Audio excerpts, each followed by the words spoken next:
ಇನ್ನೊಂದು ತಿಂಗಳು ಮುಗಿದ್ರೆ 2025 ಮುಗಿತು. 2026ರಲ್ಲಿ ನೀವು ಏನಾದ್ರು ಯೂಟ್ಯೂಬ್ ಶುರು ಮಾಡ್ಬೇಕು ಅನ್ಕೊಂಡಿದ್ರೆ ಚಾರ್ಲಿ ಸುಮ್ಮನೆ ಹೋಗ್ರಿ.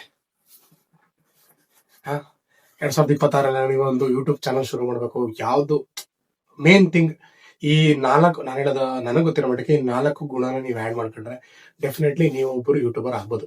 ಸೊ ಯೂಟ್ಯೂಬ್ ಶುರು ಮಾಡೋಕ್ಕಿಂತ ಮುಂಚೆ ಬೇಸಿಕ್ ಈ 4ರಲ್ಲಿ ನೀವು ಹೆಂಗೇನಂದ್ರೆ ಈ 4 ಗುಣಗಳು, ಈ 4 ಲಕ್ಷಣಗಳು, 4 ಏನ್ ಹೇಳೋದು ಅದಕ್ಕೆ ಏನಾದ್ರು ಅನ್ಕೊಳ್ಳಿ, ಈ 4 ನಿಮ್ಮ ಜೀವನದಲ್ಲಿ ಆ್ಯಡ್ ಮಾಡ್ಕೊಂಡ್ರೆ ಡೆಫಿನೆಟ್ಲಿ ನೀವು ಆರಾಮಾಗಿ ಒಂದು ಒಳ್ಳೆ ಬೆಸ್ಟ್ ಕಂಟೆಂಟ್ ಕ್ರಿಯೇಟರ್ ಆಗೇ ಆಗ್ತೀರಾ. ಸೊ ಈ ವಿಡಿಯೋಗೆ ಫಸ್ಟ್ ಟೈಮ್ ಯಾರು ಬಂದಿರೋ ಅವ್ರಿಗೆ ನನ್ನ ಚಾನಲ್ ಸಬ್ಸ್ಕ್ರೈಬ್ ಮಾಡ್ಕೊಳ್ಳಿ. ಈ ವಿಡಿಯೋ ಇಷ್ಟ ಲೈಕ್ ಮಾಡಿ. ಸೊ ಫಸ್ಟ್ ಏನ್ ಗೊತ್ತಾ, ಸ್ಟೋರಿ ಟೆಲ್ಲಿಂಗ್ ಅಂದ್ರೆ ಕಥೆ ಹೇಳಕ್ ಬರುವಾಗ ನಿಮ್ಗೆ ಹೆಂಗೆ ಅಂತಂದ್ರೆ ಯಾವ ತರ ಅಂತಂದ್ರೆ, ಈಗ ಸುಮಾರು ಜನ ಯೂಟ್ಯೂಬರ್ಸ್ ನೋಡಿರ್ತಾರೆ. ನೀವು ಯೂಟ್ಯೂಬ್ ಸ್ಟಾರ್ಟ್ ಆದ ತಕ್ಷಣ ಅವ್ರಿಗೆ ಚಾನಲ್ ಅಲ್ಲಿ ನೀವು ಅವ್ರಿಗೆ ಒಂದು ಅಟ್ರಾಕ್ಟ್ ಆಗ್ಬಿಡ್ತಾರೆ. ಇವ್ರೇನು ಕಥೆ ಹೇಳಕ್ ಶುರು ಮಾಡ್ತಾ ಇದಾರೆ ತರ ಅವ್ರ ಪರ್ಸನಲ್ಗೆ ನೀವು ಲೈಕ್ ಆಗ್ಬಿಟ್ರೆ ಹೆಂಗೆ ಅಂತಂದ್ರೆ ಅವ್ರ ಮೈಂಡ್ ನ ನೀವು ಕ್ಲೀನ್ ಆಗಿ ಆಡಿಯನ್ಸ್ ನ ರೀಡ್ ಮಾಡ್ಕೊಬಿಟ್ರೆ ಆಟೋಮೆಟಿಕ್ ಆಗಿ definitely you are the best YouTube ಅಲ್ಲಿ. ಅದ್ರ ಹೇಳ್ತಲ್ವಾ, ಎಲ್ಲ ಹುಡುಕ್ತೀನಿ ಅಂತಂದ್ರೆ ಎಲ್ಲಂದೂ ತಪ್ಪು ಹುಡುಕ್ಬೋದು. ಬಟ್ ಆದ್ರೆ ನೀವು ಅದನ್ನ ಸ್ವಲ್ಪ ಸ್ಟೋರಿ ಟೆಲ್ಲಿಂಗ್ ಅನ್ನ ಸ್ವಲ್ಪ ಯೋಚನೆ ಮಾಡ್ಕೊಂಡು ಕತೆ ಹೇಳ್ಕೊಂಡು ವಿಡಿಯೋಗಳನ್ನ ಶುರು ಮಾಡ್ತಾ ಇದ್ರೆ ಆವಾಗ ನಿಮ್ಗೆ ಒಂಚೂರು ಜನ ಡೆಫಿನೆಟ್ಲಿ ಲೈಕ್ ಮಾಡ್ತಾರೆ. ಕರೆಕ್ಟ್ ತಾನೆ? ಜನಗಳಿಗೆ ಹೆಂಗೆ ಅಂತಂದ್ರೆ ಒಂಥರ ಅಟ್ರಾಕ್ಟ್, ಖುಷಿ ಆಗ್ಬೇಕು. ಗುರು ಈ ವಿಡಿಯೋದಲ್ಲಿ ಏನೋ ಇದೆ, ಸರಿ ನೋಡೋಣ ಅಂತ ಅನ್ಬೇಕು, ಆ ತರ ಅನ್ಸ್ಬೇಕು. ಸರಿನಾ? ಹೇಳೋದ ಅರ್ಥ ಸ್ಟಾರ್ಟಿಂಗ್ ನಿಮ್ಗೆ ಆಗಲ್ಲ, ತಲೆ ಕೆಡ್ಸ್ಕೊಳಕ್ ಹೋಗ್ಬೇಡಿ. ಮಾಡ್ತಾ ಮಾಡ್ತಾ ಮಾಡ್ತಾ ಮಾಡ್ತಾ ಗ್ರೋತ್ ಸಿಕ್ಕೇ ಸಿಗುತ್ತೆ. ಹಂಗನ್ಬಿಟ್ಟು ಒಂದು 2 ತಿಂಗಳು 3 ತಿಂಗಳು ಮಾಡ್ಬಿಟ್ಟು ಬಿಟ್ಬಿಟ್ರೆ ಏನು ಸಕ್ಸಸ್ ಸಿಗ್ಲಿಲ್ಲ ಗುರು, ನಾನು ಯಾರೋ ಒಂದು ವಿಡಿಯೋ ನೋಡಿದೆ ಅವ್ರು ಏನೂ ಇದಿಲ್ಲ ಅಂತ ಹೇಳ ಆ ತರ ಬಿಟ್ಬಿಡಿ. ಡೆಫಿನೆಟ್ಲಿ ನೀವು ಸಕ್ಸಸ್ಫುಲ್ ಆಗೇ ಆಗ್ತೀರಾ.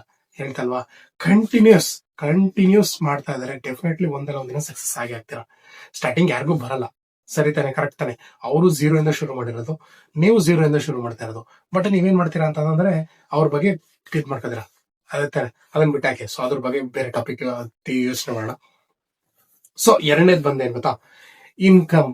ಆಲ್ಮೋಸ್ಟ್ ಎಲ್ಲಾ ಕಂಟೆಂಟ್ ಕ್ರಿಯೇಟರ್ ಅಥವಾ ಯೂಟ್ಯೂಬರ್ ಆಗ್ಬೇಕು ಅಂತ ಫಸ್ಟ್ ಡಿಸೈಡ್ ಆದ ತಕ್ಷಣ ಅವ್ರ ಮೈಂಡ್ ಅಲ್ಲಿ ಫಸ್ಟ್ ಬರೋದು ಇದರಿಂದ ನಾನು ಇಷ್ಟ ದುಡಿಬೋದು, ದುಡ್ಡನ್ನ ಸೈಡ್ ಹಿಡಿ, ಇದನ್ನ ಪ್ಯಾಷನ್ ಆಗಿ ಶುರು ಮಾಡಿ.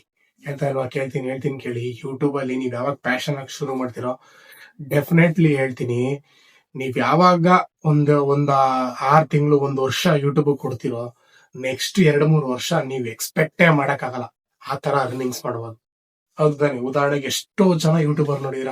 ಈಗ ರೀಸೆಂಟ್ ಆಗಿ ಮಿಸ್ಟರ್ ಬೀಸ್ಟ್, ಈಗ ಯೂಟ್ಯೂಬ್ ನ ಹೆಂಗೆ ಹೇಳೋದು, ಅವ್ರನ್ನ ಯೂಟ್ಯೂಬ್ ನಂಬರ್ 1 ಯೂಟ್ಯೂಬರ್ ಅವರು. ಹೌದು ತಾನೆ? ಈಗ ರೀಸೆಂಟ್ ಆಗಿ ಒಂದೂವರೆ ತಿಂಗಳಿಂದ 10 ವರ್ಷದ ವಿಡಿಯೋನ ಪೋಸ್ಟ್ ಮಾಡಿದ್ರು. ನೀವೆಲ್ಲ ನೋಡಿರ್ತೀರ ಅಂತ ಅನ್ಕೊಂಡಿದೀನಿ. ನೋಡಿಲ್ಲ ಅಂತಂದ್ರೆ ಅವ್ರ ಪೇಜ್ ಹೋಗಿ ನೋಡಿ.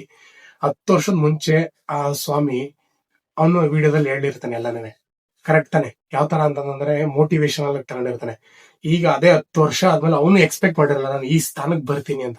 ಆ ವಿಡಿಯೋದಲ್ಲಿ ಏನಂತ ಹೇಳಿದಾರೆ ಅಂದ್ರೆ, ನಾನು 10 ವರ್ಷನೂ ವಿಡಿಯೋ ಮಾಡ್ತೀನಿ ಇವರು, ಬಿಡೋದಿಲ್ಲ, ಸಕ್ಸಸ್ಫುಲ್ ಆಗೋ ತನಕ ಮಾಡೇ ಮಾಡ್ತೀನಿ ಅಂತ. ಬಟ್ ಆದ್ರೆ ಆ ವಿಡಿಯೋಗೂ ಈಗಿರೋ ವಿಡಿಯೋಗಳನ್ನ ನೋಡಿ, ಎಷ್ಟು ಲಾಟ್ ಆಫ್ ಡಿಫ್ರೆನ್ಸ್ ಇದೆ.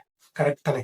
ಸೊ ನೀವು ಅಷ್ಟೇನೆ ಕಂಟಿನ್ಯೂಸ್ ಆಗಿ ನೀವು ಯಾವ್ದ್ರ ಬಗ್ಗೆ ಯೂಟ್ಯೂಬ್ ಬಗ್ಗೆ ನೀವು ಡೆಡಿಕೇಟ್ ಆಗಿ ಮಾಡಿ ಇರ್ತೀರೋ, ಯೂಟ್ಯೂಬ್ ಅಷ್ಟೇ ನಿಮ್ನ ಡೆಡಿಕೇಟೆಡ್ ಆಗಿ ನೋಡ್ಕೊಳ್ಳುತ್ತೆ. ಕಂಟಿನ್ಯೂಸ್ ಹೇಳಿದ್ರೆ 1 ವರ್ಷ ಆಗ್ಲಿ 2 ವರ್ಷ ಆಗ್ಲಿ ಕಂಟಿನ್ಯೂಸ್ ಪ್ರಯತ್ನ ಪಡಿ. ಡೆಫಿನೆಟ್ಲಿ 2ನೇ ವರ್ಷ ಆಗ್ಲಿಲ್ಲ 3ನೇ ವರ್ಷನೂ ಟ್ರೈ ಮಾಡಿ. ಯಾವಾಗ ನಿಮ್ ಚಾನಲ್ ಬೂಮ್ ಆಯ್ತದೋ, ವೈರಲ್ ಆಗುತ್ತೋ, ಅವತ್ತೊಂದಿನ ನೀವು ಎಕ್ಸ್ಪೆಕ್ಟೇ ಮಾಡಲ್ಲ ಅಷ್ಟು ಮಟ್ಟಿಗೆ ಅರ್ನಿಂಗ್ ಆಗುತ್ತೆ. ಸೊ ಇನ್ಕಮ್ ನ ಸೈಡ್ಗೆ ಇಟ್ಬಿಟ್ಟು ನಿಮ್ದೇ ಪ್ಯಾಷನ್ ಆಗಿ ಮಾಡಿ. ನಾನು ಇನ್ಕಮ್ಗೋಸ್ಕರ ಎಲ್ಲರೂ ಮಾಡೋದು ದುಡ್ಡುಗೋಸ್ಕರನೇ. ಕರೆಕ್ಟ್ ತಾನೆ? ಸೊ ಅದನ್ನ ಬಿಟ್ಟಾಕ್ಬಿಟ್ಟು ಪ್ಯಾಷನ್ ಇಂದ ಶುರು ಮಾಡಿ. ಡೆಫಿನೆಟ್ಲಿ ನೀವು ಒಬ್ಬ ಯೂಟ್ಯೂಬರ್ ಆಗೇ ಆಗ್ತೀರಾ, ಆ ನಂಬಿಕೆ ನನ್ನಲ್ಲಿದೆ. ಕರೆಕ್ಟ್ ತಾನೆ? ಸೊ ಮೂರನೇದು ಬಂದು ಕ್ಯಾಮ್ರಾ ಕಾನ್ಫಿಡೆನ್ಸ್. ಈಗ ಕೆಲವ್ರು ಅನ್ಕೊಂಡ್ರೆ, ಗುರು ನಾನು ಹೆಂಗೆ ಗುರು ಮಾತಾಡೋದು ಕ್ಯಾಮ್ರಾ ಮುಂದೆ, ಭಯ ಆಗುತ್ತೆ. ಈಗ ಕೆಲವರು ವ್ಲಾಗ್ಸ್ ಮಾಡೋರು ರೋಡಲ್ಲಿ ಹೋಗಿ ಮಾಡ್ಬೇಕು, ಸ್ವಲ್ಪ ಜನ ನೋಡ್ತಾರೆ, ನಾಚಿಕೆ ಪಡ್ಕೊಂಡ್ರೆ. ಈ ನಾಚಿಕೆ ಪಡ್ಕತ್ತೆ ಗುರು, ನಾಚಿಕೆ ಪಡ್ಕೋಬೇಡ. ನೀನು ಮೊಬೈಲ್ ನ ಒಂದು ಫ್ರೆಂಡ್ ಅನ್ಕೋ, ನಿನ್ ಕ್ಯಾಮ್ರಾನ ನಿನ್ ಫ್ರೆಂಡ್ ಅಂತ ಅವನ ಜೊತೆ ನಿನ್ ಫ್ರೆಂಡ್ ಜೊತೆ ಹೆಂಗ್ ಮಾತಾಡ್ತಾ ಇದ್ರು, ನೀನು ಆರಾಮಾಗಿ ಮಾತಾಡ್ತಾನೆ. ಸೇಮ್ ಅದೇ ತರನೇ ಇದುವೆ. ಕ್ಯಾಮ್ರಾ ಮುಂದೆ ಆರಾಮಾಗಿ ಡೆಫಿನೆಟ್ ಆಗಿ ವಿಡಿಯೋ ಮಾಡಿ. ನಿಮ್ಗೆ ಡೆಫಿನೆಟ್ಲಿ ವಿಡಿಯೋ ಕ್ಲಿಕ್ ಆಗೇ ಆಗುತ್ತೆ. ನಿಮ್ಗೂ ಕಾನ್ಫಿಡೆನ್ಸ್ ಬರುತ್ತೆ. ಸ್ಟಾರ್ಟಿಂಗ್ ಯಾರಿಗೂ ಬರಲ್ಲ, ಸ್ವಲ್ಪ ಭಯ ಇರುತ್ತೆ. ನೀವು ಮಾತಾಡ್ತಾ ಹಂತವಾಗಿ ನೀವು ಬೆಳೀತಾ ಇರ್ತೀರ. ಸೊ ಈ ನಾನು ಏನಂದ್ರೆ, ಫಸ್ಟ್ ವಿಡಿಯೋಗೂ ನೆಕ್ಸ್ಟ್ ವಿಡಿಯೋಗೂ ಏನ್ ವ್ಯತ್ಯಾಸ ನೋಡಿ.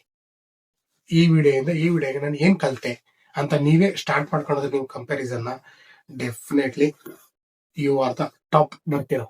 ನೀವು ಫಸ್ಟ್ ಮೈಂಡ್ ಸೆಟ್ ಅಲ್ಲಿ ಅನ್ಕೋಬೇಕು, ಐ ಆಮ್ ದ ಬೆಸ್ಟ್. ಬೆಳಗ್ಗೆ ತಕ್ಷಣ ನನ್ನ ಕಲಿ ಕಮಿಟ್ಮೆಂಟ್ ಇದೆ, ನಾನು ಯೂಟ್ಯೂಬರ್ ಆಗ್ಬೇಕು ಅಂತ ಡಿಸೈಡ್ ಆಗಿದ್ದೀನಿ. ನಾನು ಈ ಕಮಿಟ್ಮೆಂಟ್ ವಿಡಿಯೋ ಮಾಡ್ಲೇಬೇಕು. ಹಾಗೆ ಆಗುತ್ತೆ. ಸರಿನಾ? ಆಮೇಲೆ 4ನೇದು ಮೇನ್ ಥಿಂಗ್ ಇದೇನೆ, ನಾ ಹೇಳ್ತೀನಿ ಹೇಳಿ, ನಾಚಿಕೆ ಇಲ್ಲದೆ ವಿಡಿಯೋ ಮಾಡೋದು. ಕೆಲವರು ಏನ್ ಮಾಡ್ತಾರೆ, ವಿಡಿಯೋ ಮಾಡದೆ ಗುರು ಅಪ್ಲೋಡ್ ಮಾಡ್ದ, ನನ್ನ ಫ್ರೆಂಡ್ಸ್ ಏನ್ ಅನ್ಕೋತಾರೆ, ನನ್ನ ರಿಲೇಟಿವ್ ಏನ್ ಅನ್ಕೋತಾರೆ, ಆಡ್ಕೋತಾರೆ, ನಗ್ತಾರೆ. ತಲೆನೇ ಕೆಡಿಸ್ಕೊಬಿಡಿ ಗುರು. ಅವ್ರು ಯಾರು ಬಂದು ನಿಮ್ನ ನೋಡ್ಕೊಳಲ್ಲ, ಇಲ್ಲ ಅನ್ನ ಹಾಕಲ್ಲ ನಿಮ್ ಮನೆಗೆ. ಕರೆಕ್ಟ್ ತಾನೆ? ನಿಮಗ್ ನೀವೇ ದುಡಿಬೇಕು, ನೀವೇ ಅನ್ನ ತಿನ್ಬೇಕು. ನಿಮ್ಗೆ ಅಲ್ಲ, ನಾನು ಹೇಳೋದು ಏನಂದ್ರೆ, ಯೂಟ್ಯೂಬ್ ಅಲ್ಲಿ ಅಪ್ಲೋಡ್ ಮಾಡಕ್ಕೆ ಏನಾದ್ರು ದುಡ್ಡು ಕೊಡ್ಬೇಕಾ? ಇಲ್ಲ ತಾನೆ. Free of cost. ಈಗ ಫ್ರೀ ಆಫ್ ಪ್ಲಾಟ್ಫಾರ್ಮ್, ನಿಮ್ನ ಕಲೆನ ತೋರಿಸ್ಕೊಳಕ್ಕೆ ಪ್ಲಾಟ್ಫಾರ್ಮ್ ಮಾಡಿದ್ದಾರೆ. ಸೊ ಎಲ್ಲರೂ ಮಾಡ್ತಾ ಇದಾರೆ, ತಲೆನೇ ಕೆಡ್ಸ್ಕೊಳ್ಳೋ ನಿಮ್ಮಂತವ್ರು ಲಕ್ಷಾಂತರ ಜನ ಇದಾರೆ. ಸೊ ಅವರಲ್ಲಿ ನೀವು ಒಬ್ರು ವಿಡಿಯೋನ ಮಾಡಿ, ಯಾರಿಗೂ ತೋರ್ಸಕ್ ಹೋಗ್ಬಿಡಿ, ಸೈಲೆಂಟ್ ಆಗಿ ಮಾಡಿ. ಡೆಫಿನೆಟ್ಲಿ ಒಂದಿನ ಗೆದ್ದ ಮೇಲೆ ಅವರೇ ಇದ್ ಮಾಡ್ತಾರೆ, ನಿಮ್ನ ಕೊಂಡಾಡ್ತಾರೆ, ಎತ್ತಾಡಿಸ್ತಾ ಇರ್ತಾನೆ. ಸೊ ಅದಕ್ಕೆ ನಾನು ಹೇಳೋದೇನಂದ್ರೆ, ನನಗೆ ಎಲ್ಲದಕ್ಕಿಂತ 4ನೇದು ನಾಚಿಕೆ ಇಲ್ಲದೆ ವಿಡಿಯೋ ಮಾಡಿ. ತಲೆನೇ ಕೆಡ್ಸ್ಕೊಬಿಡ್ತೀರಿ, ಯಾರು ಏನಾರ ಅನ್ಕೊಳ್ಳಿ, ನಾನು ವಿಡಿಯೋ ಮಾಡ್ತೀನಿ, ನಾನೊಬ್ಬ ಕಂಟೆಂಟ್ ಕ್ರಿಯೇಟರ್ ಆಗಿ ಆಗ್ತೀನಿ ಅಂತ ನಿಮ್ ಮೈಂಡ್ ಸೆಟ್ ಅಲ್ಲಿ ಯಾವಾಗ ಬರುತ್ತೋ, ಡೆಫಿನೆಟ್ಲಿ ನೀವು ಅವತ್ತೊಂದಿನ ಕ್ಲಿಕ್ ಆಗಿ ಆಗ್ತೀರಾ. ಸೊ ಲಾಸ್ಟ್ ಗಂಟ ವಿಡಿಯೋ ನೋಡಿದೀರ ಅಂತ ಅನ್ಕೊಂಡಿದೀನಿ. ಸೊ ಲಾಸ್ಟ್ ಗಂಟ ಬಂದಿದ್ದಕ್ಕೆ ತುಂಬಾ ಧನ್ಯವಾದಗಳು. ಈ ವಿಡಿಯೋ ಇಷ್ಟ ಆದ್ರೆ ಲೈಕ್, ಸಬ್ಸ್ಕ್ರೈಬ್ ಮಾತ್ರ ಮರಿಬೇಡಿ. ಸೊ ನನ್ನ ನೆಕ್ಸ್ಟ್ ವಿಡಿಯೋದಲ್ಲಿ ನಾನು ಕಾಪಿರೈಟ್ ಸ್ಟ್ರೈಕ್ಸ್ ಅಂದ್ರೆ ಯೂಟ್ಯೂಬ್ ಸ್ಟ್ರೈಕ್ಸ್ ಬರುತ್ತಲ್ಲ, ಸ್ಟ್ರೈಕ್ಸ್ ಬಗ್ಗೆ ಹೇಳ್ಕೊಡ್ತೀನಿ. ಸೊ ಈ ವಿಡಿಯೋ ಇಷ್ಟ ಆಗಿದ್ರೆ ಆ ವಿಡಿಯೋನು ನೋಡಿ. ನೆಕ್ಸ್ಟ್ ಆ ವಿಡಿಯೋದಲ್ಲಿ ಸಿಗೋಣ. Thank you so much guys. By.